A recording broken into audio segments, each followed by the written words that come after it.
भारत और ब्रिटेन इसी साल एफटीए पर कर सकते हैं हस्ताक्षर, वाणिज्य सचिव ने कही ये बात।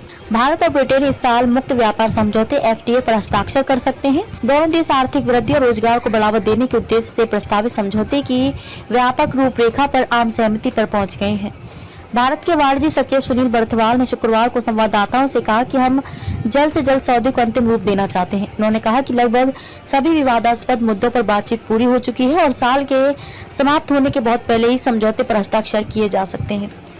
भारत ब्रिटेन के साथ मुक्त व्यापार समझौते एफटीए को खुद से बड़ा निर्यातक बनाने के लिहाज से महत्वपूर्ण मानता है, जबकि ब्रिटेन को इस समझौते से अपनी विस्की प्रीमियम कारों और कानूनी सेवाओं के लिए भारतीय बाजार में व्यापक पहुंच मिलेगी।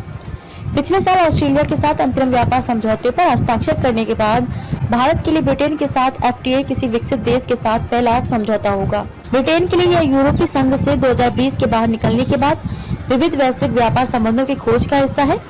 अगले साल होने वाले लोकसभा चुनाव को देखते हुए यह समझौता प्रधानमंत्री नरेंद्र मोदी के लिए एक महत्वपूर्ण समय आएगा। पीएम आम चुनाव से पहले भारत की व्यापार अनुकूल छवि को मजबूत करना चाहते हैं। बर्थवाल और वाणिज्य व उद्योग मंत्री पीयूष गोयल की यात्रा के दौरान हाल ही में लंदन में 11वीं दौर की वार्ता संपन्न हुई थी। बर्थवाल ने कहा कि एफटीए के कुल 26 अध्यायों में से 19 पर चर्चा बंद हो गई है, जिसमें संवेदनशील ऑटोमोबाइल क्षेत्र से संबंधित मुद्दे भी शामिल रहे हैं।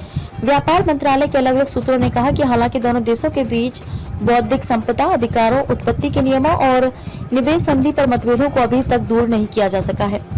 आर बर्थवाल ने कहा कि निवेश के नियमों के मुद्दे पर सैद्धांतिक रूप से सहमति बन गई है, लेकिन दोनों देशों की सीमा शुल्क अधिकारी अभी भी इस तौर तरीकों पर काम कर रहे हैं।